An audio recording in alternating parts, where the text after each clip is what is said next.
Welcome to Amudha's அடுப்பாங்கரை. இது வந்து ஒரு மைசூர் போண்டா. சாப்பிட்றதுக்கு செம ருசியாக டேஸ்ட்டாக இருக்கும், வேறு லெவலாக இருக்கும்.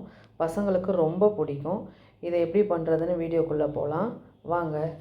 இப்போ இதுக்கு தேவையான பொருள் என்னென்னு பார்க்கலாம். இப்போ என்னென்னா, நான் வந்து இதால் ஒரு கப்பு, இது கிட்டத்தட்ட ஒரு 100 கிராம் இருக்குன்னு வச்சுக்கோங்களேன். இப்போ இதால் ஒரு கப்பு வந்து நான் மைதா எடுத்திருக்கேன்.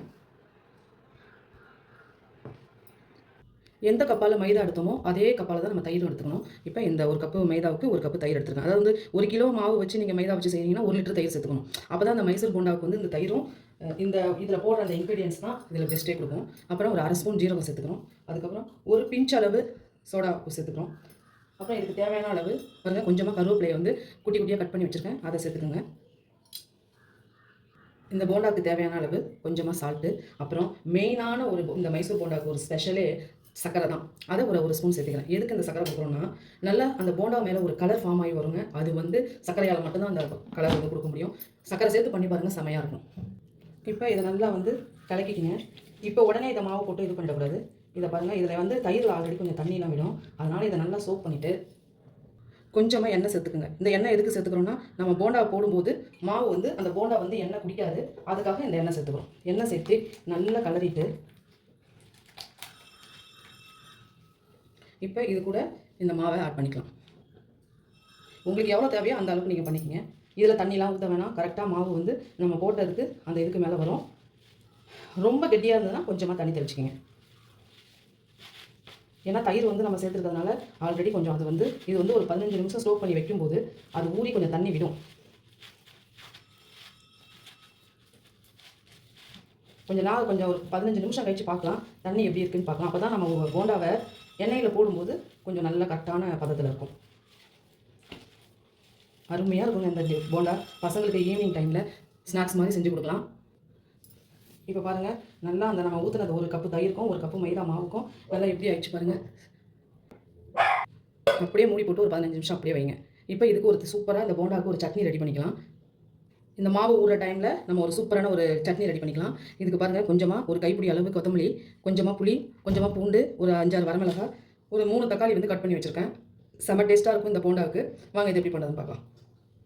இப்போ சட்டி நல்லா சூடாகிடுச்சு. இதில் கொஞ்சமாக அதை நம்ம சட்னி வதக்கிறதுக்கு எண்ணெய் விட்டுக்குங்க.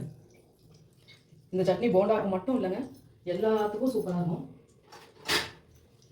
தோசை, இட்லிக்கு எல்லாத்துக்குமே நல்லாயிருக்கும். இப்போ இது கூட பூண்டு சேர்த்துக்குங்க. பூண்டு சேர்த்து நல்லா வதக்குங்க. பூண்டு நல்லா வதங்கினோன்னே வரமிளகாய் சேர்த்துக்குங்க.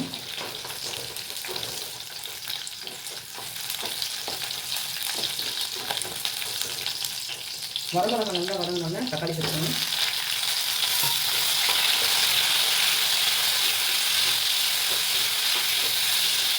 இப்போ தக்காளி நல்லா மஞ்சி வரட்டும். இதுக்கு கொஞ்சமாக புளி சேர்த்துக்கணும். புளி சேர்த்து நல்லா வதங்கட்டும். இதுக்கு தாளிப்புலாம் கொடுக்க வேணாம், அப்படியே நம்ம அந்த மைசூர் போண்டாவில் போட்டு சாப்பிடும்போது செமையாக இருக்கும். நல்லா வதங்கின உடனே பசங்களாம் ஈவினிங் டைமில் இருக்கும்போது இதெல்லாம் நீங்கள் செஞ்சு கொடுத்தீங்கன்னா நல்லாயிருக்கும். இப்போ தக்காளி நல்லா மஞ்சிச்சு. இதிலே கொஞ்சமாக கருவேப்பிலை, கொத்தமல்லி சேர்த்துக்கோங்க. கருவேப்பிலை எப்பயும் போல் கருவேப்பிலை போட்டு செய்யறதுனால இதில் புதினா இலை போடுவாங்க. ஆனால் இந்த மைசூர் போண்டாவுக்கு இந்த மாதிரி கொத்தமல்லி இதை போட்டு அதை அரைச்சி சாப்பிடும்போது அது டேஸ்ட்டு வேறு மாதிரி இருக்கும். நீங்கள் இதை இட்லி தோசைக்கெலாம் சாப்பிடும்போது கூட நல்லாயிருக்கும். மைசூர் போண்டாக்குன்னு இல்லை, பஜ்ஜி, வடை, நீங்கள் எது மெது வடை, மசால் வடை எது செஞ்சாலும் இதுக்கு நல்லாயிருக்கும். இது நல்லா இப்போ ஆறட்டும். ஆறினோன்னே நம்ம அரைச்சிக்கலாம். இப்போ நம்ம போண்டா பொரிக்கிறதுக்கு எண்ணெய் ஊற்றிக்கலாம்.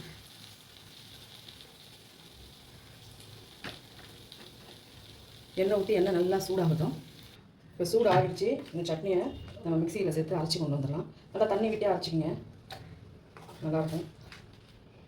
ஏன்னா இந்த சட்னி வந்து தண்ணியாக சாப்பிட்டா தான் நல்லாயிருக்கும். தாளிக்கலாம் வேணாம், தாளிக்காமல் அப்படியே சாப்பிடலாம். டேஸ்ட்டாக அருமையாக இருக்கும்.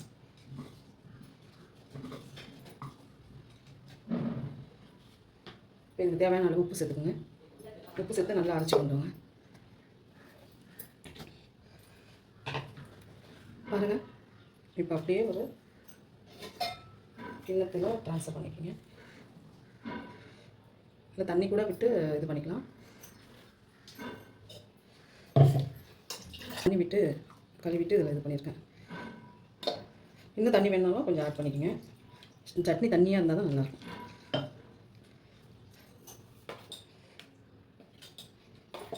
இந்த இந்த தண்ணி பதத்துக்கு இப்படி இருந்தால் போதும். அவ்வளோதான்.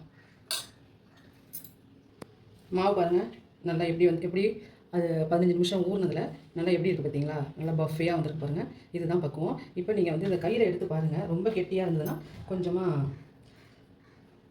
தண்ணி கூட ஆட் பண்ணிக்கிறதுனாலும் பண்ணிக்கோங்க. ஆனால் மாவு இது பாருங்கள் இப்படி எடுத்து இப்படி கிள்ளி போடுற லெவலில் தான் இருக்குது. அதனால் கரெக்டாக இருக்குது. இந்த பக்குவம் எண்ணெயில் போடும்போது நம்ம எண்ணெய் இப்படி தானே போடுவோம், கிள்ளி கொஞ்சம் கொஞ்சமாக அப்படி போடுவோம். அது மாதிரி அந்த அளவுக்கு பக்குவமாக இருக்குது. இது போதும். இப்போ எண்ணெயில் போடலாமா? இப்போ எண்ணெய் நல்லா சூடாயிடுச்சு. இதில் இப்போ போடலாம்.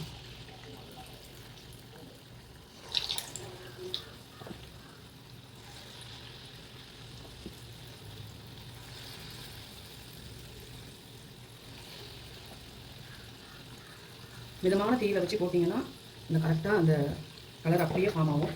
சூப்பராக இருக்கும். இதில் வந்து தயிர், சர்க்கரை, ஜீரகம் இதெல்லாம் சேர்க்குறது ரொம்பவும் நல்லது. செரிமானம் சீக்கிரம் ஆகிடும். ரெண்டாவது வந்து எண்ணெய் நிறைய குடிக்காது.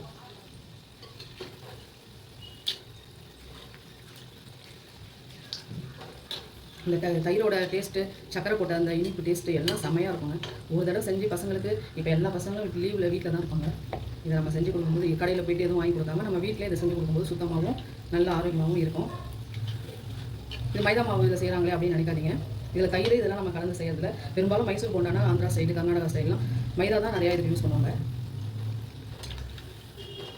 டேஸ்ட்டு வேறு லெவலில் இருக்குங்க. அந்த புளி தயிரோட அதோடு இல்லாமல் நீங்களே வீட்டில் உர ஊற்றி அந்த தயிரில் செய்யும்போது இன்னும் நல்லாயிருக்கும். புளிப்பு இல்லாமல் தயிர் எடுத்துக்குங்க. அப்போ தான் அது நல்லாயிருக்கும்.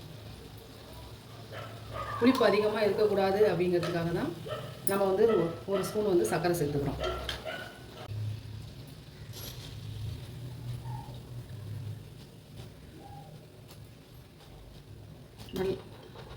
நல்லா எண்ணெய் வடிச்சு நல்லா உள்ளே ஆகி கலர் பாருங்கள் எப்படி இருக்குன்ட்டு.